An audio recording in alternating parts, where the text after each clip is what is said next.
Welcome to On the Mark.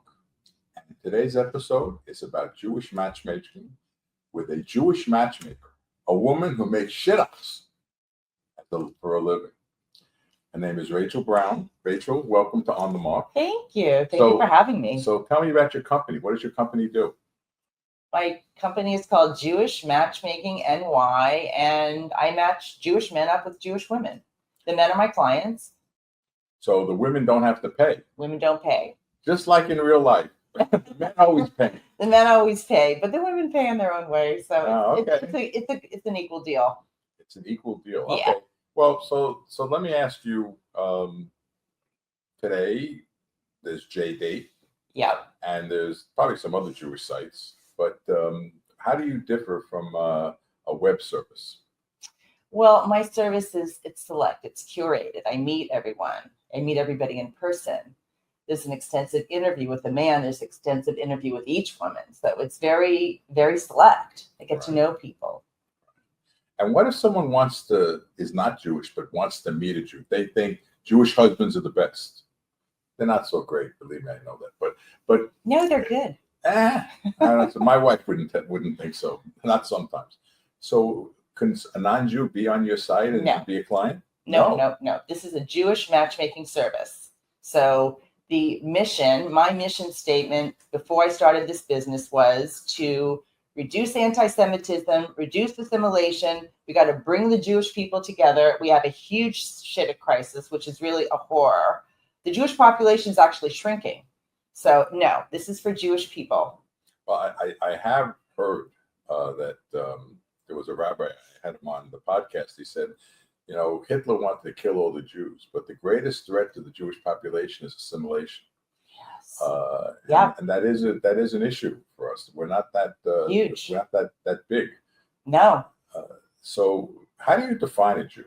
If someone is 1/4 Jewish, or what if someone doesn't identify Jewish but is 3/4 Jewish? Does that make Jewish? Well, how do you? If your mother is Jewish, you're Jewish. And that's what the Torah says. You are what your mother is. So whatever your mother is. If your mother is Jewish, you're Jewish. If your father's Jewish, I guess if you grow up, it's like it really depends on who you ask. There are some gray areas, and it is a really good question. But if somebody was raised by the mother's not Jewish, the father's Jewish, but they decided to raise the children Jewish, you're Jewish. But technically, you are what the mother is. What if the guy's not circumcised?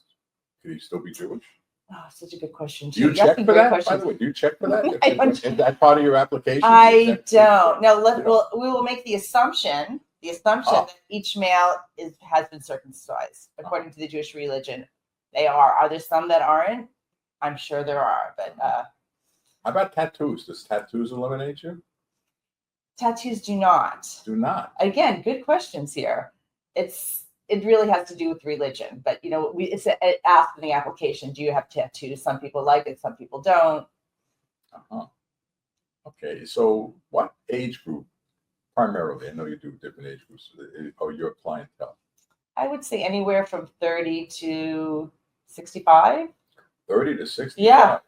Wow. It's a big range. Well, so the younger set, they're looking to get married, they're looking to have children, and the older set are not necessarily looking to get married, but they are looking for a long-term committed relationship. So what the groups have in common is that they're serious. They're serious about a serious relationship.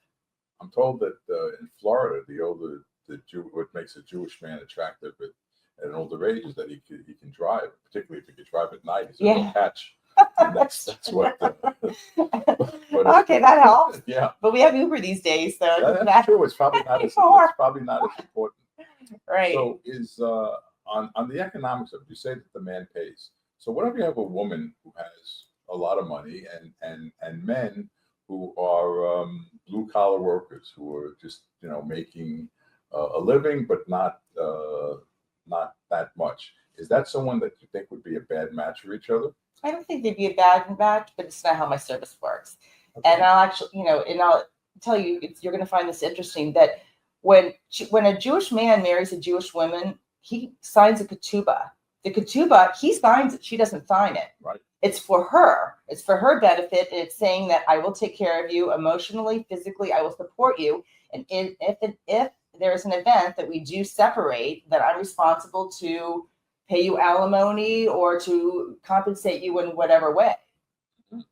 So the man pays. So let me ask you this. What happens if a guy is married and he doesn't, I know you wouldn't take a married guy on your Right. site, but do you do any checking that maybe he's just married and is looking to meet women just to have a good time? How do you? No, I mean, I wouldn't get people like that, because they can go on all these, there's so many apps, and it's easy to lie on the apps, and it's easy to find anybody that's going to come to me and is going to pay. They're serious. But so it doesn't, it's really, the chances of that are very, very slim. Like if I'm looking to buy a house and get a mortgage, there's all kinds of searches done to see where I am financially, whether I have the assets. There's all kinds of searches done. If I'm looking to get a gun, they do a search for me. What searches do you do to say who someone says there is, who's actually is? Well, I do background checks on all the women. Just background checks. Just on the women, not on the men. Not on the men, no. And why is that? Why background checks on the women? Well, again, the man's the client, and I'm representing them. And I also, I mean, do I think they're lying? I really don't think they are. They're looking to get married. They're looking to find the right match, and they're paying a fee. So, they're not going to be married. They're not going to be, they're serious men looking for a solid life with a serious woman. So it's really not necessary. And what if you find out something about the man that's maybe a negative? Maybe he has a criminal record, something like that. Do you feel obligated to tell that to the woman, or just since you represent the man, that you don't have to say anything negative that you find out about the? You know what? It's never happened, so I can't say. No Jewish man ever went to jail. By felony murder. I mean, the pool that I have, it doesn't apply. So what would happen if I got one in the future? I can't really tell you. I don't know. I say I'll cross that bridge if and when I get to it, but. The men that I have are very high quality men. They really are. Well, how do you, the qualifications are, I would think, that they're Jewish. Right. They have the money to pay you for your fee. Is about what, $13,000? It's $13,000. Okay, for a year. How long is that? It's a year membership. A year membership. $13,000 for a year. Yeah. So if they're Jewish and they have $13,000, that doesn't necessarily make them a good person. No, it doesn't. And I might not accept them. I might tell them that I can't accept them as a client. If I don't think I can find them someone, I won't take their money. And what would be disqualification events that you wouldn't take somebody? I think if somebody has a very, very negative attitude, if someone says to me blatantly they have like a terrible drug problem or something that's really, I'm not going to fix the woman up with someone like that, has like serious problems like that. Someone that seems somehow mentally unstable that I can deem. What if he has fetishes? What if he has like some kind of crazy fetish and he tells you about it? Do you then put that on the application and say, we're looking for women who are into having their feet worshipped or being slapped or something like that? Does that become part of the application? It's not in the application. Should someone say something like that to me? I would, if he wanted me to repeat it, I would. If he didn't, I wouldn't. But as long as no one's in harm, I wouldn't put anybody in harm's way on either side. Right. So a fetish, fetishes are okay. I guess, as I said, I haven't had a client that's spoken to me about that. But if they did, if they wanted me to relay it, I'd be happy to. If not, I would leave it up to them during the date if they wanted to bring it up, I suppose. How about the woman having a fetish? It honestly has not come up. It hasn't come up. You're telling me Jews don't have fetishes? I know plenty of Jews. They probably do, but it hasn't come up. Okay, so it hasn't. Yeah. So let's talk about physical attributes. So you do an application. Yeah. And you're representing the man. And what do you get from the woman to show to the? I assume you show something to the man, either electronically or in person, whatever it is. We have headshots and body shots. Headshots and body shots. Yeah. Okay. Recent pictures, and that's why it's still very important for me to see everybody in person. Do they look like their pictures? Right. So you see everybody. Oh, I see everybody. Okay. I would never introduce anyone without meeting them first and having an extensive interview. Never. And what if you think a guy just doesn't know how to dress? Or he has bad teeth, or he has like some ridiculous toupee or wig or comb over. do you say something and say, you know what, you really got to change this up? You got to do something. It depends on the person, and it depends how like bad it really is. But I do want to represent every man in the best light possible. And if I do see there's some improvement that could be made, I want to tell them. It's to our benefit. I want them to. It's my reputation. I want to see them married. I want to see them with a significant other. And I used to be a stylist. I'm also a designer. Just my soul is the soul of a designer. I would definitely say something for sure. So if you didn't like the way someone dressed, if he had like shirts with holes in it, or he dressed with some crazy kind of cap or something like that, I would say something in a diplomatic way. I would certainly say something. Mm-hmm. And how about the women? Would you say things to them when you meet them that say, I don't think you're dressing appropriate? Maybe they're dressing too conservative or too slutty or too something in between. Do you say something about If I did, but my pool, they're not really like that. It's a very I have to say, the roster of my men and women, they're very fine people. It's an attractive group. They're cosmopolitan, they're educated, they come from good families, they have good values. They're all well spoken. They are. All of them? Honestly, yes. Really? I'm selecting who I choose, and that's why people come to a matchmaker. And approximately how many clients do you have at any given time? At any given time, right now, I probably have under 75 guys, something like that. And women, the pool of women is about maybe 500. Really? And I've only been in this business, I've been in less than a year. It's not that long. Oh, wow. And it's starting pretty. That's pretty good. Yeah. So how do you get clients? What do? You advertise in the Jewish press? What do you do? I've done some advertising, but I've been in New York since I'm 17 years old. Okay. And I've got giant networks from different businesses and different social groups for many years. So I started with my own network, and it just kind of grew. This was really a calling. It's nothing I really chose. It's just happened. Right. So I felt it was a calling. I got lots of messages from the universe, and I had dreams. And before I knew it, I was fixing people up, and I thought I need to do this as a business. But how do people, if you say you have a few hundred women and you have 75? I have more than that. I have more than a few. Yeah, I have a lot. Whatever you have, how do they find you? They Just find from your me. network? A lot of it's been the network. I mean, everything's social media driven now. I mean, everyone's on Facebook. Are we talking about and Facebook or Instagram? Facebook and Instagram. Mm-hmm. I noticed. It's very powerful. It really is. Instagram, there's this show called Updating, where they have they match people from an audience and they put them up. Do you do any kind of social media trying to fix people up? No, this is my clients. This is very private and it's exclusive, and as I said, it's select. And people want to be under the radar. I posted a couple of my male clients because they let me. I wanted to. Right. I would like to post more. They don't want that. That's the whole point in going to a matchmaker. They want this to be private, and they don't have time for the search. It's been difficult for them.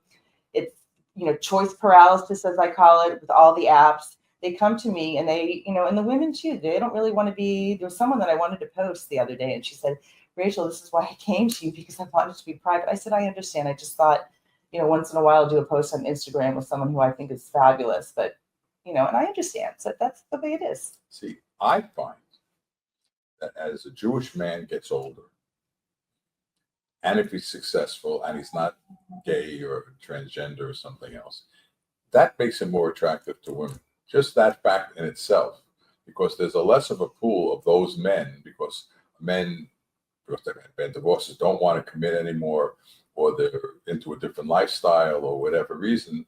And the pool of women is much greater. And I find, I had it when I got divorced between my marriages, that the pool of women looking for men is much greater than men looking for women.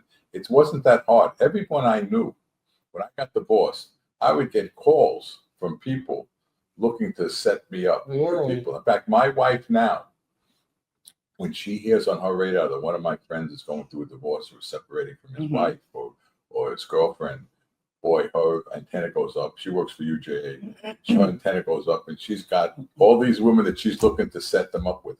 But it's not the other way around. When women, but she has a whole bunch of women friends who just can't find guys. You don't find that it's I don't know why people say that. It's so not true, though. There's so many guys out there that are great guys. They really are. I see them. I talk to him. There's so many that can't find someone. Really? They must be There real are. losers. They must be No, losers. they're really not, Ugly? Howard. It's gotta No, be ugly. they're not ugly. Everyone's at least, average to, I mean, it's average. Nobody's below average.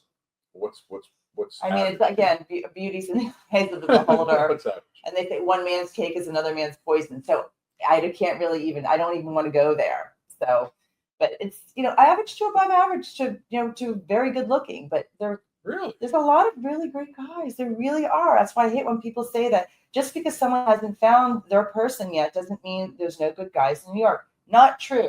There are a lot, actually. I see them, I meet them. And then I meet some that don't decide to sign up. So you've been in business about a year, you said? Under a year. Yeah, it hasn't been that long. So have you made any matches that resulted in marriages yet? It's too soon. I have people that have been going out for a while now. Right. And you think it's going to lead to a marriage? It looks like it. Yeah, God willing. Yeah, it's exciting. Do you put in your contract that you get invited to the wedding? That's not there, but I'm sure I will be, and I would be happy to be, and I can't wait. And how about Forward to yourself? that. Are you married? Have you found your significant other yet? My Bashert. I have not Your found Bashert. him yet.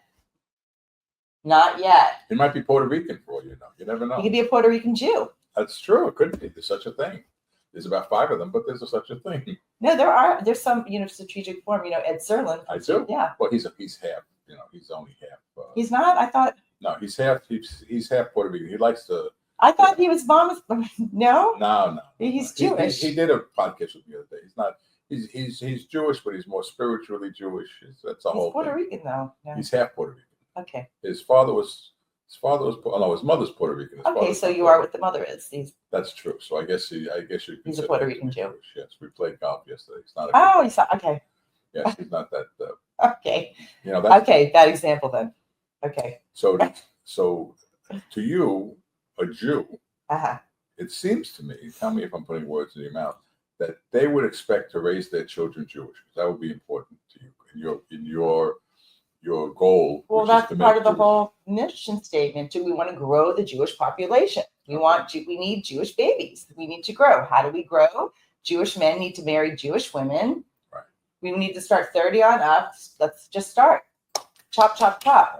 Right. We can't waste any more time. Well, I think the statistic is that a Jewish couple now has like 1.6 kids on average.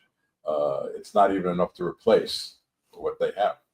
It's not, except for the Hasidim, which is, I think one day all the Jews are going to be ultra Orthodox, because they have 10 kids, and the rest of us, have Having one or less. two, But we need to and have grow. less. We need to grow. It's also the Jewish community is changing, and it seems that the conservative movement is shrinking, and Jews are either becoming less religious, more reform, or they're becoming more religious and becoming more Orthodox, and that middle ground, just like in politics in this country, That's the interesting. middle ground is going away, Somewhat, and it's yeah. becoming one side or the other. Does that affect your business at all? Do you have a lot of Orthodox clients, or more your I clients have both. reform? I have both, actually. I have both. I have some ultra Orthodox people, and I have Really? secular people. It really runs the gamut. So how many your clients think are kosher? How many people are kosher? Maybe half. Kosher, really? I mean, you can't kosher like Something like that. I was go to a gonna say- regular restaurant and order the fish kosher, or they won't go to I fish. But I was just about to say it depends. What's your definition of kosher? Because people have Right. different meanings of kosher. But we don't usually get into those details unless it's super important to someone. Then yes, but that's something people are willing to sacrifice or give in on. That's So I assume you ask people their priorities of what's important in a mate or a partner, someone you're dating. Tell me what's the most important things, or what are your priorities if you're considering someone to meet for your bashert?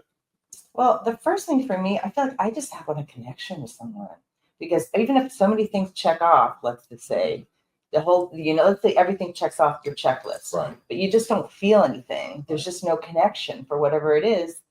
Then it's all null and void. So it doesn't even matter. So, All right, so you need to that- have something that you just feel you want to see that person, something that variable. So it's a connection. You need to But feel that a connection to is begin that, with, and Okay. then you can start going through your checklist. okay. So then when you go through the checklist, you have a connection and you're going through a checklist.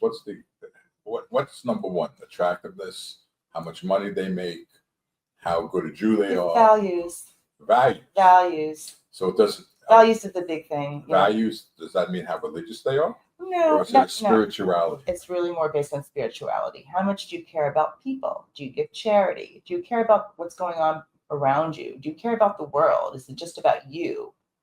And how important, not just to you, I don't want to talk about you personally in this question, but how important are political beliefs? In other words, can you that can be touchy. Can a Trump supporter date a Biden supporter? That gets very dicey nowadays. Very dicey. Does that become an issue? It's an issue. It's an issue for a lot of people. Right. There are some people. It's an issue for more people than not, actually. What do you find? Do you get any matches? People in. I talk to people about that. Some people are flexible and some people aren't, you know. See, I find it hard. The political divide is so great these days. It's not so much in the middle. I know. That it's very divided. Yeah. It becomes important. Yeah. It really does. You're right. And how important is it whether someone wants kids or not? Will someone compromise that, or is that like for everyone a red line that either they want or they don't want kids, but they won't compromise? Again, that really varies. I mean, some people are like hardcore. If the guy doesn't want to have kids, I'm not doing it. I don't mind if the guy already has kids, but I want a child. You know, it depends. And there's some men that they've already been there, done that. They've got their kids, Right. They just don't want to deal with the baby. And then some men will say, you know what? I love having a family. I understand family values. I wouldn't mind starting a life with a woman and having another child and another family. So Really? it's different. Yeah. Wow. So let's talk about when you started this business. Did you think you were going to do this for a living, or you did this as kind of like I'll call it a hobby, and then it became a business later on? I mean, I didn't even start it as a hobby. I was just, I was just getting calls from people to start. I was fixing people up. I was getting calls. Do you know anybody? I was just, as I said, there's such a shit crisis. And all of my friends are on the app, and it's like exploding in their face, and they're getting so sick of it. And people are becoming so depressed over it. And for some reason, some of the people started gravitating to me, and I started fixing people up. And before I knew it, I had a business. I thought, I think I have a business. Is this a business? And I thought, maybe I need to do this. And then as I said at the beginning when we started speaking, I had dreams about it. I had different signs from the universe, and I thought, is this what I'm supposed to do? So here I am. And New York, I know there's a lot of Jews in New York. It's probably the second biggest Jewish city after Tel Aviv. But a lot of Jews in the rest of the country. Do you make matches between Jews who are not living in the New York metropolitan area with someone in California or someone in Boston or something like that? It's very hard unless somebody has two homes. I mean, it's really the tri-state area. In order for someone, the word dating means going out with somebody, getting to know them to see if you're a match and to see if you can pursue a long-term relationship. And if you can't actually date someone, which means getting together with them, not just talking on the phone, I don't know how you expect to get to know someone. You have to be within driving distance. You see, when I met my present wife, this was 25 years ago, 26 years ago. And New York Magazine had like ads in the back of it.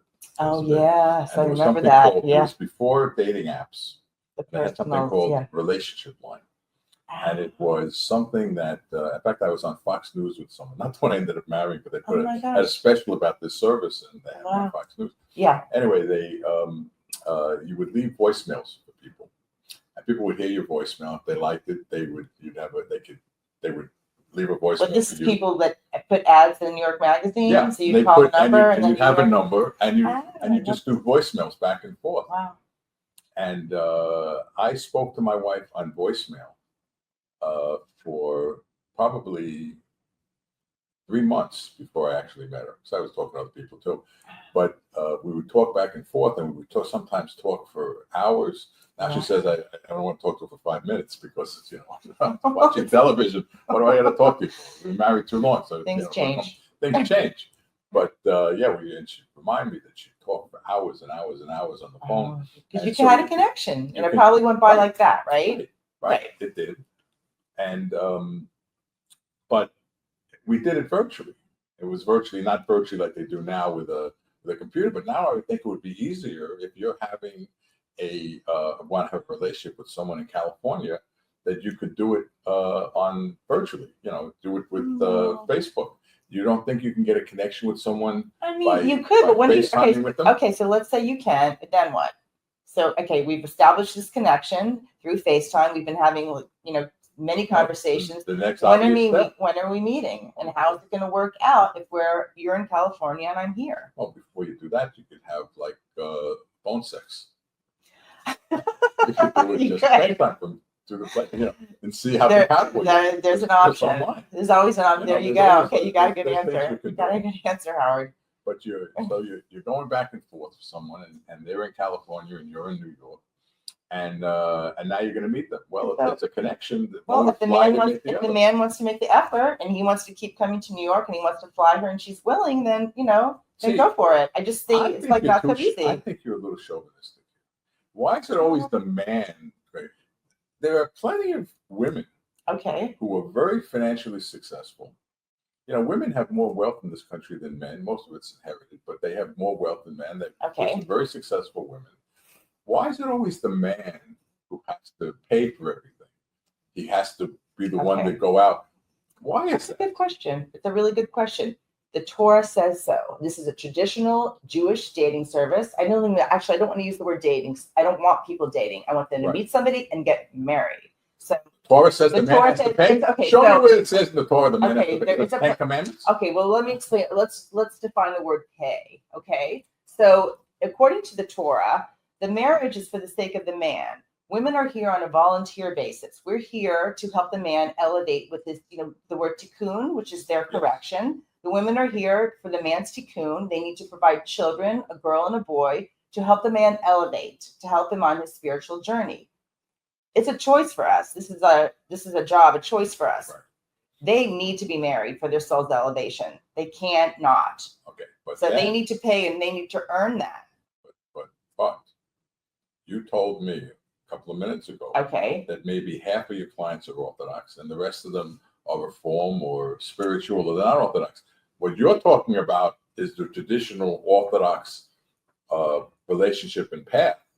But how about all those people who are not Orthodox? How about those people who are Reformed? They don't accept that kind of. Well, again, this is my business, and I see this all from a spiritual It's perspective. your I don't business, see so it- the man has to pay. well, I mean, so let me explain. So it's a spiritual concept. It's not a religious concept. So it's a spiritual concept. It's an energetic concept. So what you're saying actually doesn't apply. It doesn't. It's a spiritual concept that the man needs the woman, okay, they need the relationship. So they need to pay. It's again, why are they signing the ketubah? If you're a secular Jew, you're still signing the ketubah. It's because again, it's an energetic exchange. So if a man goes on a date with a woman, and it's not the first date, maybe it's the second, third, fourth date, he has to pay for the dinner? I mean, he doesn't have to pay, but he should pay. He should pay. He should pay for every meal, He should pay for every meal. even though she makes a lot more money. It doesn't matter. It's a traditional service. It's a man pays for the woman. And how about sex? Is sex something that you wait till marriage? Or does the I man mean- get sex in return for paying all these meals? How does this work? Because I'm not paying for all these meals and wait till I get married. I mean, I gotta, there's gotta Okay. be some plus here. I hear you. I match the people up, as far as like when they're having sex, if they're having sex, that's between them. The goal of each one is to get married or connect to a long-term committed relationship. That's what it is. If you're not looking to get married, you're not looking for a long-term committed relationship, don't join my service. So the sex part, that's personal. So I don't really know. I don't need to know. premarital sex is okay with you? Is it not? I mean, again, it's up to the couple. It's not, it's not my own opinion. It's whatever works for the couple. Do you It's not tell do you tell the man that he has to pay for all the meals? No, it's just assumed. It's The just people, assumed. it's assumed, and the man takes on a man's role.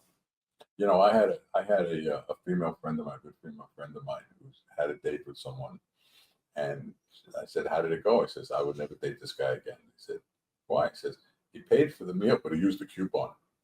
She didn't like he had a Groupon. Where did they? Yeah, he said- I said coupon. A No, Groupon. a Groupon. He had a Groupon. Oh, And she said that, how do you have a Groupon on the first date? well, It's like she thought that was extremely cheap to use a Groupon. oh, where did they go? That's a little harsh. I mean, there's I don't Groupons to think- I really don't good places. No, she didn't think it was right. You think that's okay to use a Groupon on the first date?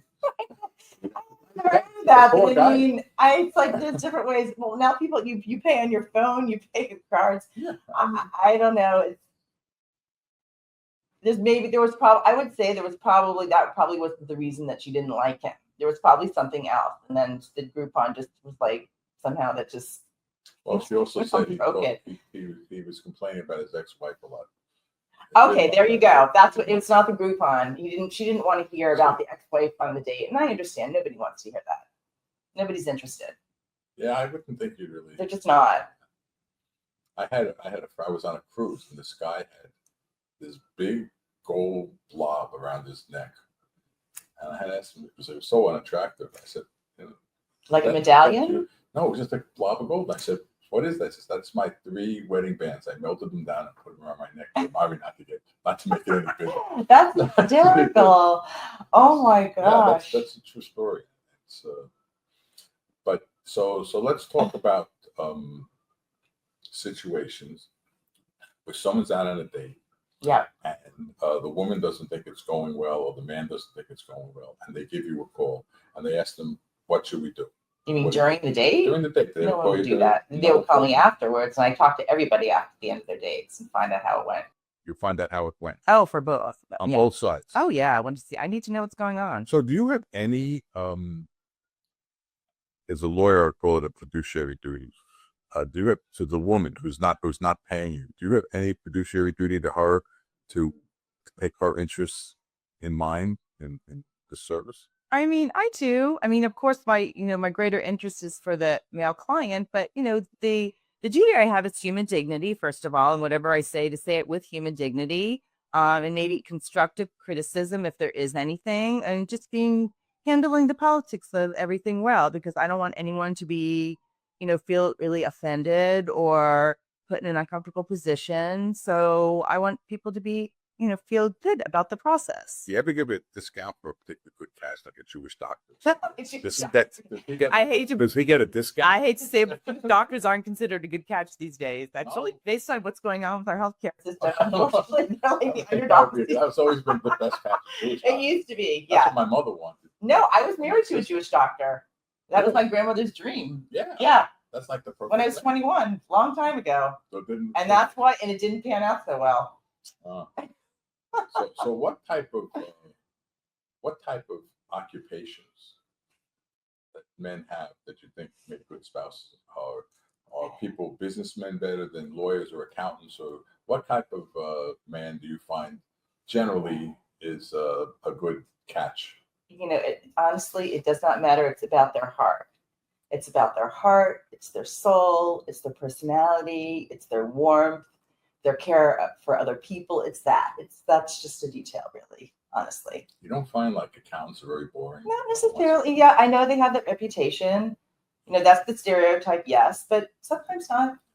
Should a woman, when she goes out on a date, should she dress provocatively? Should she try to show her assets more, or should she be more conservative in terms of her I dress? just think tasteful, and I think we all basically know what tasteful is. Most women in the tri-state area that have a good head on their shoulders know. So that means like no cleavage. What do you? I can't say no cleavage. I mean, it's like, let's just say that I direct people to wear something that's tasteful. And sometimes women do ask me, do you think this is too much? Is this okay? And then I comment. And So you comment. if they ask me, or if I hear something from a male that says, I couldn't believe she did this, or, or looked like that, but it doesn't really happen. Like I said, I have got a great roster of women. I do. And this is all from your social media. You don't really advertise Well, I do some advertising. on social media. You do Yeah, advertising? I do some. On what, like Facebook? I or Facebook and Instagram. That's all I have. I'm not a technical person. I don't really connect to technology that much, actually. So it's really more grassroots. So what I'm is more it- comfortable with that. So since a woman's not paying, a woman contacts you when she wants to be in your network. Mm-hmm. Are you very selective in what women you take? Yeah, Besides it being I Jewish? am. Yeah, Like absolutely. what would make a woman qualified for your network? A woman that is physically attractive, again, it's body, mind, and spirit. It's all of that. Attractive in all those levels. Someone with a pleasant personality, and someone that's looking for something that's real and solid. Just by speaking with someone if I speak with a woman for an hour and ask her a lot of questions, we have, deep conversations, you get to know a lot. So what if she's really ugly but has a great personality? Well, That's again, okay. I mean, it's like what I may think let's not use the word ugly, let's say unattractive. Someone else might think they are. So it's just, So that wouldn't matter what they look like. I mean, it How about does. if they're 300 pounds? Can they be on your network I too? can't really, I hate to say I can't really. The only reason I can't accept that is because I know my male clients won't. It doesn't mean that it doesn't mean that she'll never find anyone. I'm saying for my particular service, I wouldn't want to waste her time coming in for an interview if I don't think there's someone that would go out with her. So it's just Is there any what kind it of is. minimum age and maximum age that you're not going to go for a guy over 80, right? Or someone under 60. I mean, if there are men that do contact me that are over 80, I would take them. What if I don't have any right now, It's a philosophy bag or something? Oh. Does Well, that disqualify? No. No, Honestly, as long as he got money and good personality, he's good to go. no, there are people that don't mind taking care of people. And I think, and I tell people you have to change your consciousness and understand that you come to a relationship to share, not to take. It's not for you to come to a relationship with a toothbrush and say, here I am. That's not it. You're here to share. So, and we're all imperfect and we all have flaws. And again, maybe one woman might not mind that. Maybe she would be happy taking care of a man. And it's really varies. And does it matter if there's a big age difference, like in a 60-year-old date a 30-year-old is in your site? It doesn't. No, it really doesn't. And most of the men, again, they're looking for people that they consider to be eligible for them. So eligible is really 30 years. It's whatever your definition of eligible is, that's everybody else's definition of eligible. It's got to be older than your daughter. Well, it usually is, but even a 60-year-old guy doesn't really want a 40-year-old. They'd rather have somebody 10 years younger. They prefer. No, I disagree with that. Oh, you do? Oh, Oh, okay. Oh, yeah. Well, my pool is not the looking to get 40-year-olds, married, the 40-year-olds don't really want a 60. A lot of the 40-year-olds don't really want to go out with somebody 20 years older. I had a client, I won't give his name, but the president of Charitable Foundation, extremely, very, very wealthy. And he was in his 80s and he wouldn't date a woman over 40. And I asked him why. He said to me, my wife hates this. He'd take his hand and go, there's nothing like the feel of a young woman's skin. Oh, okay. Look, I hate that. But that was his preference. It's probably true. And so, but it's like, then again, it depends what's important to you. Then he would get upset because he felt these women just wanted him for his money. He didn't Okay, understand that. He didn't understand. Maybe because I thought he could be right. Exactly. So the Well, he 40, was right. so the 40-year-olds that I know, they don't want a 60-year-old because they want to have a baby. They want to have a family. So they're not looking for that kind of a guy. So I'm saying it's not going to happen. But how about your women who are 50? They're not looking for a baby anymore. So No, with they're that age, so are they more flexible in who they date? Yeah, they're more flexible. And do you find I mean, a lot of situations where the woman is substantially older than the man? You got a lot of Jewish cougars in there? There's not too many Jewish cougars. I have them, but I tell them I can't fix them up because I don't have the men that will take them. But I have some. They say I'll go out with. I'm like, they're great. They're fabulous gals, but not for the younger guys. The younger guys won't go out with them. No. So you're saying that nobody on your site is looking to just hook up. They all want. No, they're not looking for at all. marriage. Not at all. This is a serious site, serious business, serious people. we're in a shit crisis. This is a shit crisis. It's worse now than it's ever been. We're at the height of the shit crisis. We have to do something to solve this. We have to. This is a serious business.